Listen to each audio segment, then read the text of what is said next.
Hello dear students, कैसे हो आप सभी।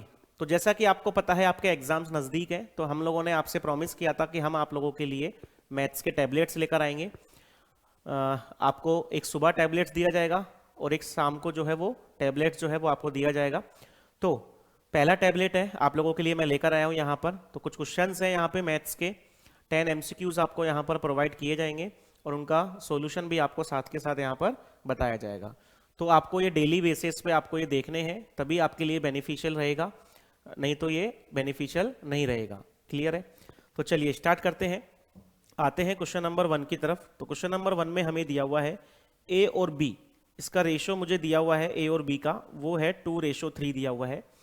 एंड आगे जो दिया हुआ है बी रेशो सी जो है वो 4:5 यहाँ पर दिया हुआ है। तो दो क्वांटिटीज है यहाँ पर, पहली है ए और बी, उनका रेशो मुझे दे दिया। दूसरी क्वांटिटी है बी और सी, उसका रेशो मुझे यहाँ पर दे रखा है और मुझसे पूछा गया है यहाँ पर ए और सी का मुझे रेशो जो है वो यहाँ पर कैलकुलेट करना है, क्या आएगा। Clear guys? चलिए तो देखते हैं यहाँ पर। तो यदि मैं यहाँ पर लिखता हूँ, इधर साइड में इसका सॉल्यूशन बताता हूँ आपको। तो देखिए यहाँ पर ए और बी का रेशो, इनको मैं डिवीजन फॉर्म में यहाँ पर लिख सकता हूँ।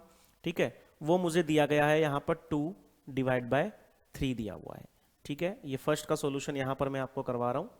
सेकंड है यहाँ पर बी और सी, इनका रेशो यहाँ पर दिया हुआ है, तो उसको भी मैं डिवीजन फॉर्म में यहाँ पे लिख सकता हूँ 4/5। ठीक है, अब आपको करना क्या है, यहाँ पर ए और सी का आपको रेशो यहाँ पर निकालना है, मतलब उनकी डिवीजन फॉर्म में जो वैल्यू है फ्रैक्शन में वो आपको क्या होगी ये आपको निकालना है। क्लियर है? तो ये तो आपको क्वेश्चंस मैंने वापस रिपीट किया ताकि आपको क्वेश्चन सबसे पहले काम होता है मैथ्स में क्वेश्चन को समझना, सॉल्यूशन उसके बाद करना होता है।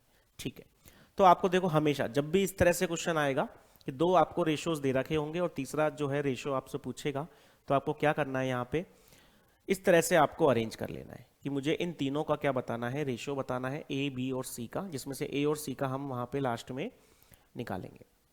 तो ए और बी का रेशो दे रखा है 2:3 और बी और सी का रेशो यहां पर दिया हुआ है मुझे 4:5 दिया हुआ है।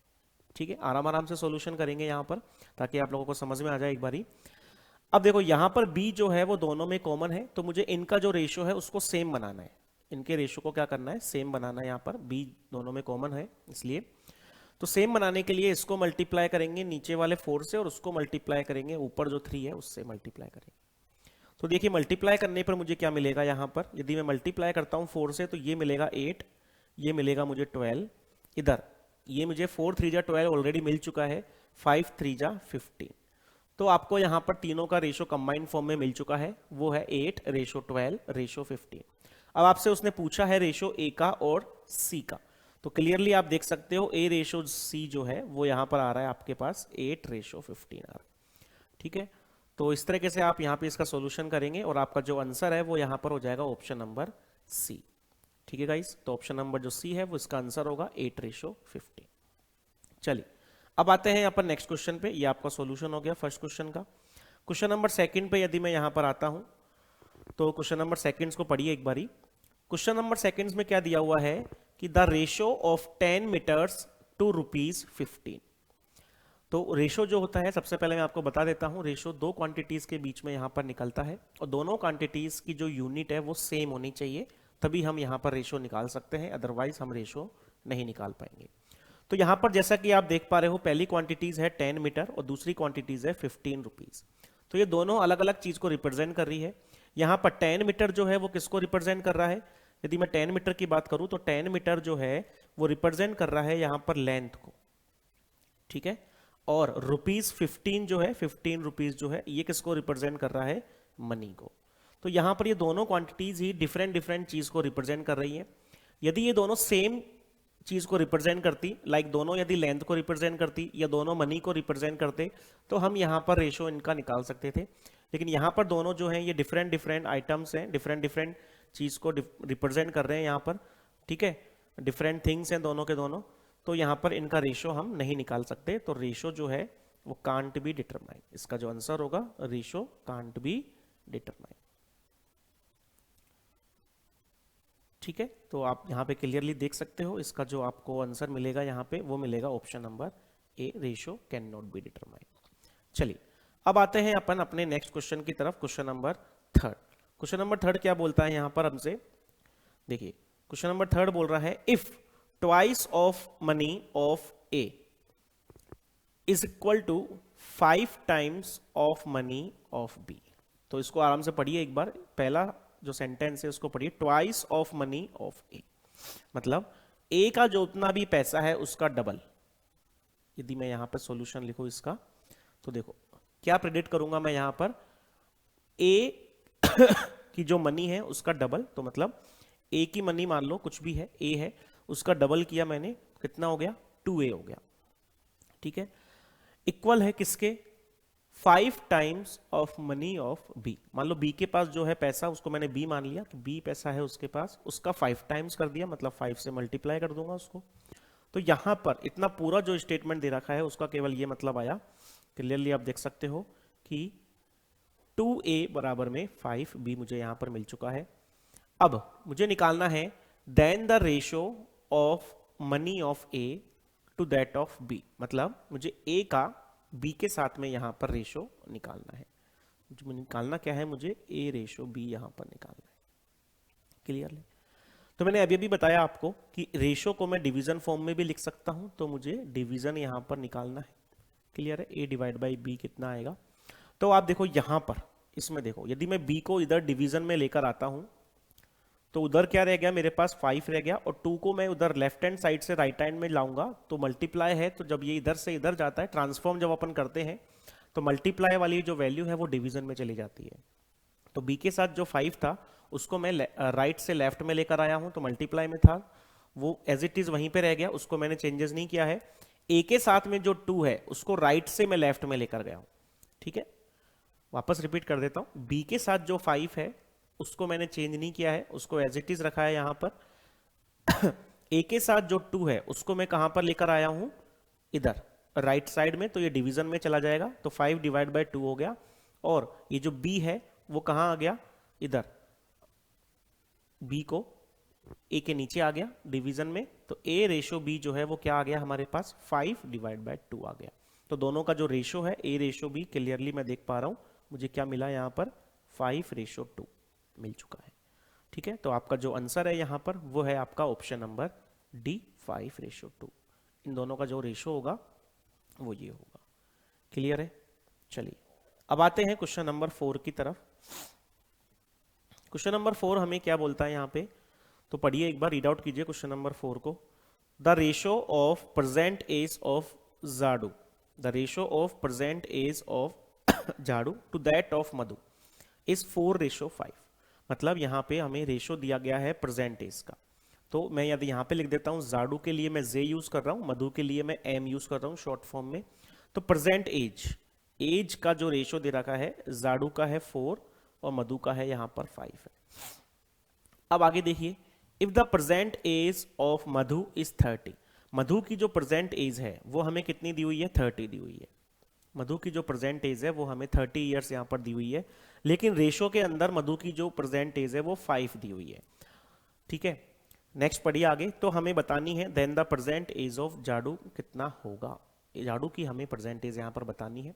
तो देखिए कैसे करेंगे, देखो मधु की प्रेजेंट एज, मधु की प्रेजेंट एज यहां पर हमें दी हुई है नंबरिंग फॉर्म में 30 ईयर्स, लेकिन रेशो के अंदर कितना दिया हुआ है, रेशो के अंदर दिया हुआ है हमें, रेशो के अंदर हमें दिया हुआ है, एक सेकेंड गाइस,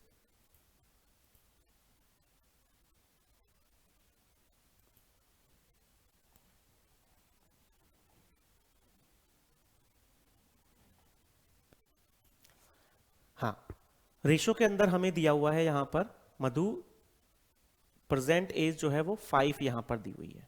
तो मैं क्या करूंगा यहां पे, इस रेशो को रियल जो ईयर है उसके बराबर कर दूंगा यहां पे। क्यों, क्योंकि दोनों बात तो सेम ही कह रहे हैं, रेशो के अंदर मधु की प्रेजेंट एज 5 है और एक्चुअल में जो मधु की प्रेजेंट एज है वो 30 ईयर्स है, तो दोनों एक ही चीज को रिप्रेजेंट कर रहे हैं। तो यहां से यदि मैं निकालूं तो मेरे पास क्या आ गया, एक रेशो की जो वैल्यू है वो कितनी आ गई है यहां पर, 6 ईयर आ गई है। मतलब एक रेशो जो है वो किसके बराबर है, 6 साल, 6 ईयर्स के बराबर है। तो यहां पर मुझे जाडू की प्रेजेंट एज निकालनी है। अब मुझे बताओ जाडू का जो प्रेजेंट एज है रेशो के अंदर वो है यहां पर 4, ठीक है। तो एक रेशो की वैल्यू आपके पास 6 ईयर्स आई है, तो 4 रेशो की वैल्यू कितनी हो गई आपके पास, 4 रेशो की वैल्यू हो गई आपके पास 24 ईयर।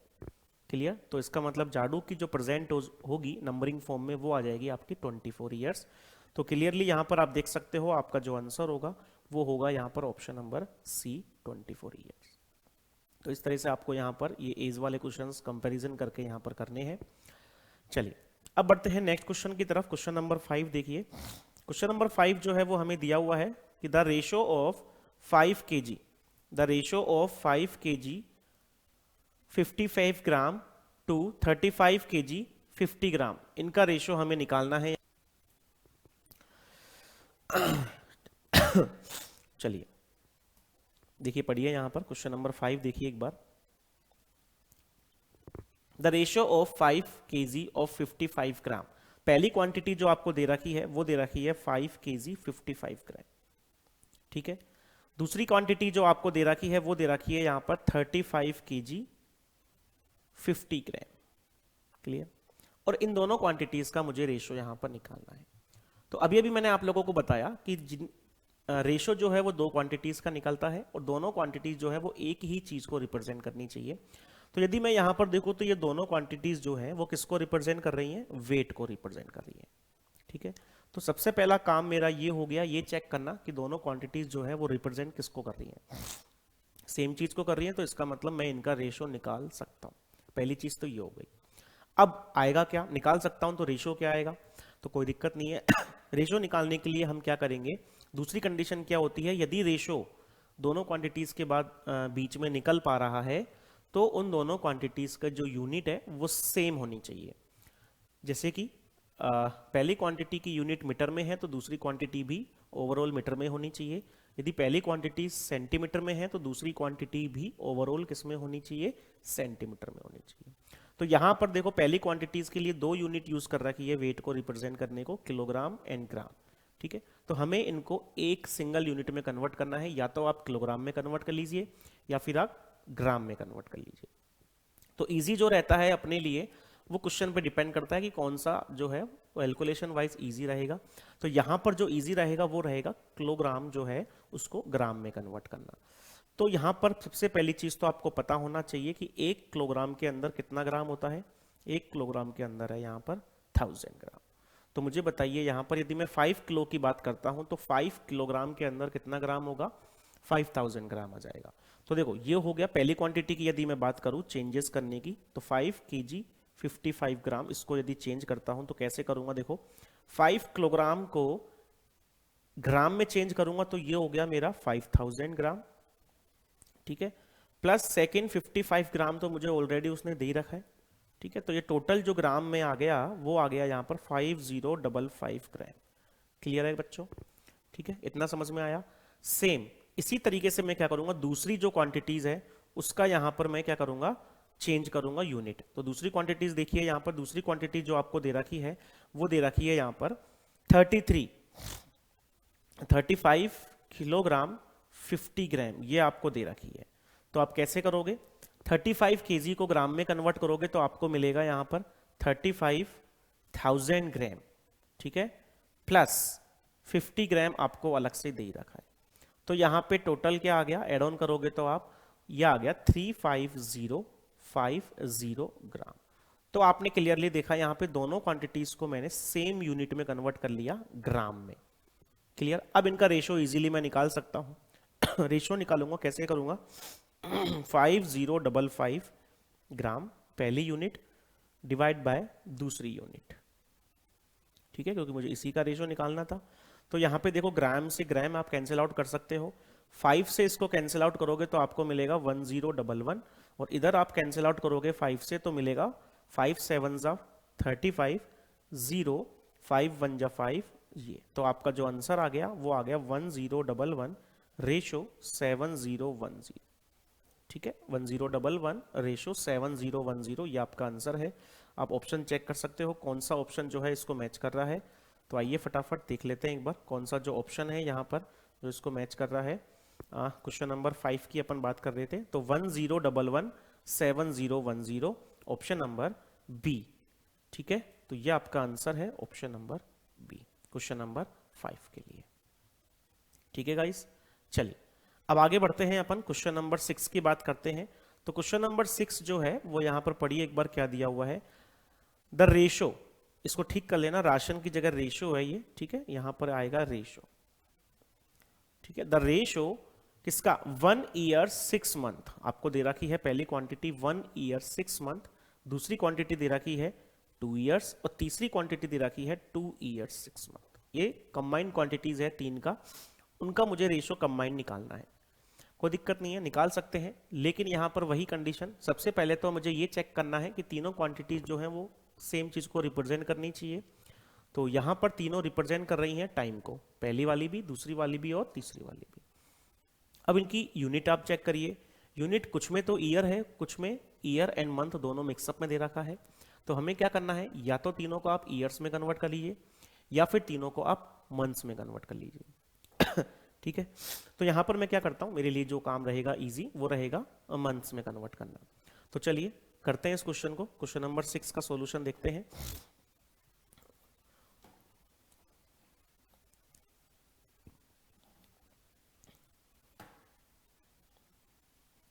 चलिए आइए यहां पर क्वेश्चन नंबर 6 पे देखिए।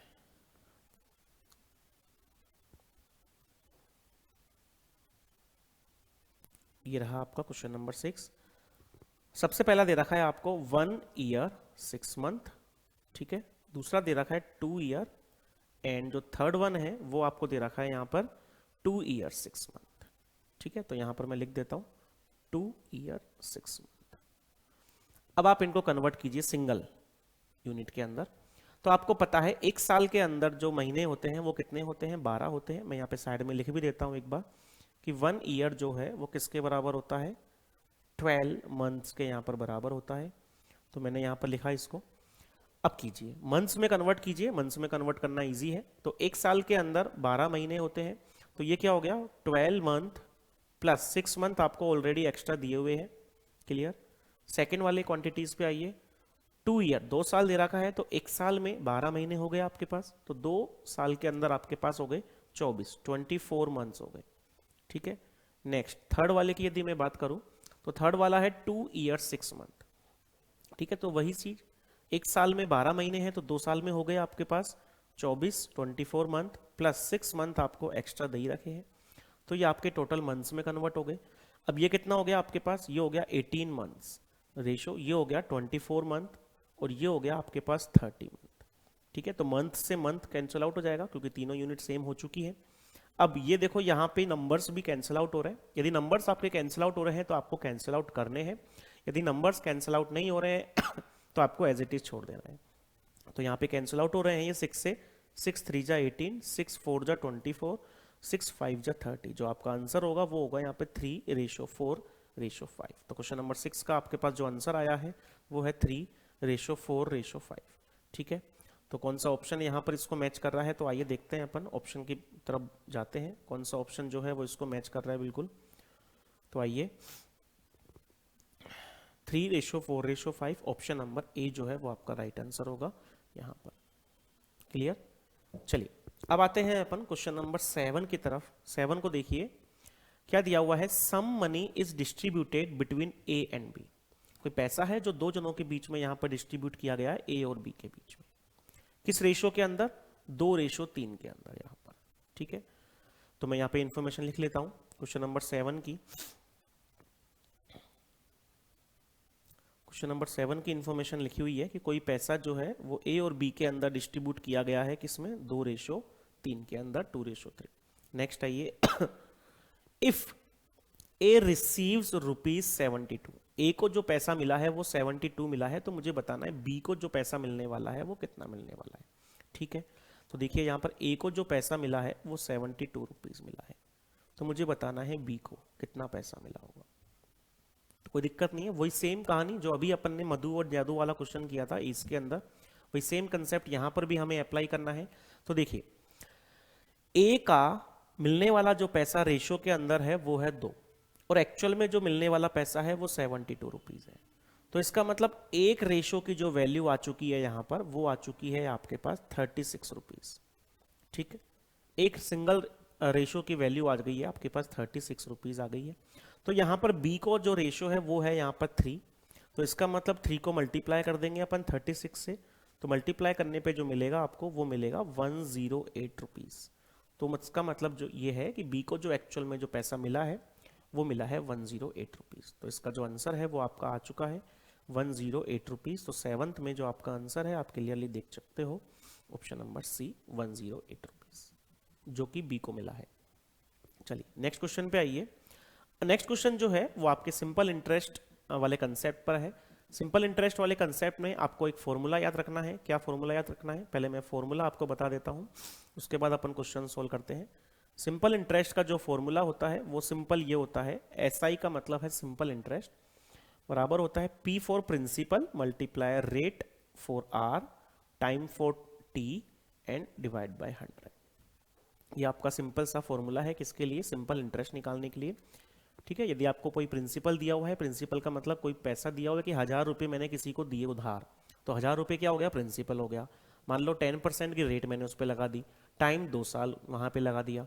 तो यहाँ पे तीनों चीज़ जब मैं पुट करूँगा तो मुझे पास एसआई की वैल्यू निकलेगी। एसआई की वैल्यू का मतलब ये है कितना इंटरेस्ट मुझे उससे लेना है। इंटरेस्ट का मतलब होता है एक्स्ट्रा मनी, ठीक है, over the time period extra money जो अपने पैसे पे, उधार दी हुई पैसे पे या अपन ने जो पैसा उधार दिया है तो हम किसको देंगे एक्स्ट्रा मनी, उसको बोलते हैं इंटरेस्ट। तो वो हमारे पास आ जाएगा।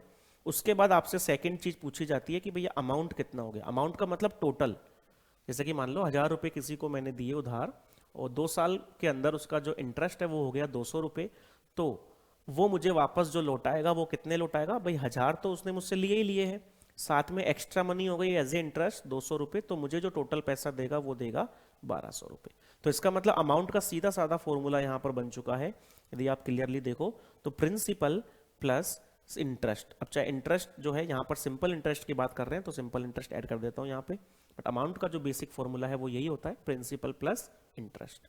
ठीक है, तो ये 2 फॉर्मूलेज आपको यहाँ पर सिंपल इंटरेस्ट में यूज करने हैं, इसके अलावा कोई दूसरा फॉर्मूला नहीं यूज करना है, इन्हीं से आपके आंसर्स आएंगे। तो चलिए अब आते हैं अपन क्वेश्चन की तरफ। तो क्वेश्चन देखते हैं एक बार, क्या दिया हुआ है यहाँ पर क्वेश्चन। क्वेश्चन दिया हुआ है at what rate of simple interest, की किस रेट पर सिंपल इंटरेस्ट की, सिंपल इंटरेस्ट की किस रेट पर विल ₹1000, 1000 रुपए जो है वो कितने बनेंगे, 1200 रुपए बनेंगे 2 साल के अंदर। तो 1000 रुपए जो है वो 1200 रुपए बन जाएंगे 2 साल के अंदर, तो मुझे वो रेट बतानी है यहाँ पर। चलिए तो देखिए यहाँ पर सिनेरियो समझे, पहले हम इसका सिनेरियो देखते हैं एक बार। क्या है सिनेरियो कि भैया उसने बोला कि 1000 रुपए जो है वो बन गए मेरे कितने, 1200 रुपए। तो मतलब 1200 ज्यादा है 1000 से, तो इसका मतलब इसमें कहीं ना कहीं आपका इंटरेस्ट जो है वो ऐड है। तो ये जो 1200 है वो तो है आपका अमाउंट, ठीक है, और जो ये 1000 है वो है आपका प्रिंसिपल। अमाउंट जो है वो हमेशा प्रिंसिपल से ज्यादा ही रहेगा। तो 1000 रुपए आपके 1200 बन चुके हैं। टाइम पीरियड कितने टाइम पीरियड के अंदर, 2 साल के अंदर। ठीक है, इंटरेस्ट जो है वो सिंपल इंटरेस्ट की बात हो रही है यहाँ पर। तो आपसे उसने पूछा है rate of interest, simple interest वाली जो रेट है वो कितनी है। क्लियर। अच्छा अब आप मुझे यहाँ पर एक चीज बताइए, जो एसआई है सिंपल इंटरेस्ट है वो कितना है। भाई 1000 रुपए थे जो आपने उधार दिए, 1200 रुपए वो बन गए, तो एक्स्ट्रा पैसा जो आ रहा है वो कितना आ रहा है, 200 रुपए का एक्स्ट्रा पैसा आ रहा है। तो 1200 में से 1000 माइनस करूंगा तो मेरे पास क्या आ गया, 200 रुपए जो है वो एक्स्ट्रा मनी यहाँ पर बन रही है, तो वो क्या है, इंटरेस्ट है। क्लियर। अब आप फॉर्मूला अप्लाई कीजिए, कौन सा वाला, एसआई बराबर पी इंटू आर इंटू में टी डिवाइड बाय 100। ठीक है, एसआई जो है वो आपके पास 200 है, प्रिंसिपल आपको 1000 यहां पर दिया हुआ है, रेट आपको निकालनी है, टाइम दे रखा है 2 साल और डिवाइड बाय 100। ठीक है, तो देखिए 00 से 00 ये गया यहाँ पे, 2 and 10 20 है, तो 20 से यहाँ पे ये चला गया, इधर कितना बचा 10। तो आर की जो वैल्यू है वो आपके पास आ चुकी है 10%। तो इसका मतलब 10% की जो है वो रेट है वहां पर जिससे वो पैसा उधार दिया गया था। ठीक है, तो ये आपका क्वेश्चन नंबर यहाँ पे 8 सॉल्व हो गया। ठीक है, क्वेश्चन नंबर 8 का सॉल्यूशन आपको यहाँ पर मिल चुका है। ठीक है, जो है आपका रेट की वैल्यू आ गई है 10% आपके पास। तो ठीक है, वहां पर टिक कीजिए, कौन सा ऑप्शन है आपका, ऑप्शन नंबर बी जो है वो आपका राइट आंसर है 10%। चलिए अब बात करते हैं नेक्स्ट क्वेश्चन नंबर 9 की। क्वेश्चन नंबर 9 देखिए एक बार। क्वेश्चन नंबर 9 जो हमें दिया हुआ है वो दिया हुआ है यहाँ पर कि in what time will ₹2000 amount to ₹2600, मतलब 2000 रुपये जो है वो 2600 रुपये हो जाएंगे। तो 2000 प्रिंसिपल है, क्लियरली हम पहचान गए यहाँ पे, ठीक है। 2000 आपका प्रिंसिपल हो गया, 2600 रुपये आपका अमाउंट हो गया। तो 2000 रुपये 2600 रुपये कब बनेंगे वो मुझे टाइम बताना है, रेट उसने यहाँ पर हमें दी हुई है, ठीक है। तो वही सेम कहानी है, बस चीज़ें घुमा फिरा के एक चीज़ आपको अननोन देगा, बाकी सारी चीज़ें आपको दे देगा। तो उस तरीके से आपको यहाँ पे इनको सोल्व करना है। तो चलिए आते हैं क्वेश्चन नंबर 9 का सॉल्यूशन यहाँ पर मैं लिख देता हूँ आप लोगों के लिए। तो देखिए यहाँ पर उसने दिया हुआ है कि 2000 रुपये जो है वो आपके बन चुके हैं यहाँ पर 2600, ठीक है। टाइम पीरियड हमें निकालना है, कितने टाइम पीरियड में। रेट उसने दे ही रखी है, रेट है 5% की, ठीक है। क्वेश्चन जो है वो सिंपल इंटरेस्ट का है क्योंकि वहां पे सिंपल इंटरेस्ट मेंशन है, ठीक है। ठीक है, इतना हो गया। अब आप मुझे बताइए यहाँ पर जो इंटरेस्ट है वो कितना है, एसआई की जो वैल्यू है वो कितनी है। कि भैया आपका 2000 रुपये प्रिंसिपल है, 2600 रुपये आपका अमाउंट है, क्योंकि अमाउंट ज़्यादा होता है प्रिंसिपल से। तो एक्स्ट्रा जो पैसा है वो कितना है, 600 रुपये है। 2600 माइनस 2000, तो आपका जो एक्स्ट्रा अमाउंट है वो कितना है, 600 रुपये है यहाँ पर। तो आपका एसआई की वैल्यू आ गई है 600। फॉर्मूला लिखिए, ठीक है। फॉर्मूला बार बार मैं इसलिए लिख रहा हूँ तो आपको ये जो फॉर्मूला है वीडियो देखने पर ही याद हो जाएगा, ठीक है। और अपन को भी ये आदत डालनी है, जब भी अपन प्रैक्टिस करें तो फॉर्मूला बार बार लिखें ताकि अपनों को याद हो जाए। एग्जाम्स में आपको फॉर्मूला स्किप कर सकते हो, आप डायरेक्टली वैल्यूज पुट कर सकते हो ताकि आपका टाइम वहां पर बचेगा। चलिए, एसआई की वैल्यू आपको दे रखी है यहाँ पर कितनी है, 600 रुपये। पी की वैल्यू दे रखी है 2000, आर की वैल्यू 5 है, टी की वैल्यू हमें यहाँ पर निकालनी है, डिवाइड बाय 100 आ गया। 00 से 00 गया ये, ठीक है। 0 से यहाँ पर 0 गया। 5 टू जा 10 है, 10 से 60 को डिवाइड करूंगा तो ये आ जाएगा अपना 6 आ जाएगा। तो जो टाइम है वो आपका कितना आ गया, 6 ईयर, मतलब 6 साल के अंदर अपना जो पैसा है वो 2600 रुपये यहाँ पर बन जाएगा 5% की रेट से। क्लियर है गाइज। तो इस तरीके से आपको ये चीज़ें आ गई हैं। क्वेश्चन नंबर 9 यदि आप देखते हो यहाँ पे तो ऑप्शन है जो आपका ऑप्शन नंबर डी है कि वे 6 साल के अंदर आपका पैसा इतना हो जाएगा, ठीक है। चलिए अब बात करते हैं क्वेश्चन नंबर 10 की। क्वेश्चन नंबर 10 में दिया हुआ है at what rate per annum simple interest. तो देखो सिंपल इंटरेस्ट का आइडिया हमें यहां से लग गया कि किस रेट पर will a sum of money double itself, कि कोई पैसा जो है वो अपने आप से डबल हो जाएगा 25 साल के अंदर, ठीक है। तो करते हैं यहाँ पे क्वेश्चन नंबर 10 पे आते हैं, ठीक है। तो देखिए यहाँ पे ये आपका क्वेश्चन नंबर 10 का सोल्यूशन मैं यहाँ पे लिख देता हूँ आप लोगों के लिए। देखिए उसने क्या बोला कि कोई भी पैसा जो है वो आपका डबल हो जा रहा है। मान लो आपके पास जो है 1 रुपये था स्टार्टिंग में, वो डबल हो गया, मतलब 2 रुपये बन गया। कितने साल के अंदर, 25 साल के अंदर। तो इसके लिए मुझे रेट बतानी है कि भैया सिंपल इंटरेस्ट का क्वेश्चन है तो मुझे रेट बताइए कितनी होगी, ठीक है। कोई दिक्कत नहीं है, टाइम आपको दे ही रखा है। ये जो 1 रुपये है वो आपका एज ए प्रिंसिपल हो गया कि भैया स्टार्टिंग में मेरे पास तो 1 रुपये ही था, ठीक है। उधार देने के बाद में जो अमाउंट बना वो बना 2 रुपये, कि भैया मुझे पैसा जो है वो 25 साल के लिए किसी को दिया मैंने 1 रुपये और वो 2 रुपये बन के मेरे पास वापस आ रहा है। तो यहाँ पे जो सिंपल इंटरेस्ट है, मतलब जो एक्स्ट्रा मनी है वो कितनी आ रही है भैया, 2 - 1, सिंपल सा कितना आ रहा है, 1 रुपये बन रहा है। बात समझ में आ रही है, ठीक है। तो सिंपल इंटरेस्ट की वैल्यू है जो यहाँ पर वो कितनी हो गई है, 1 रुपये हो गई है। 1 2 इसलिए माना है यहाँ पे क्योंकि ईजी हो जाएगा सोल्यूशन, आप x और 2x भी मान सकते हो, उस तरह से भी कर सकते हो।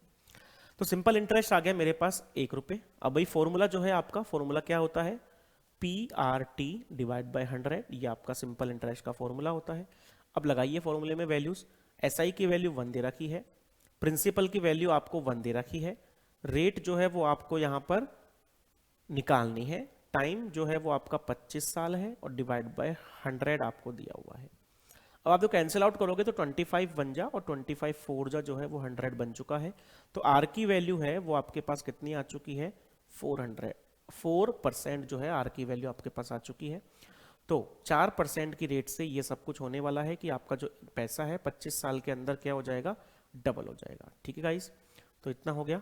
तो यहाँ पे क्वेश्चन नंबर 10 पे जो ऑप्शन है 4%, ऑप्शन नंबर ए है, तो ये आपका राइट आंसर है 4%। तो ठीक है गाइस, इस तरह से हम आपको एक और वीडियो प्रोवाइड कराएंगे इवनिंग में, ठीक है, ताकि आपका जो भी है सिलेबस है वो आपका एक बार रिकॉल हो जाएगा और एग्जाम टाइम पे आपको बहुत ज़्यादा मदद करने वाला है ये।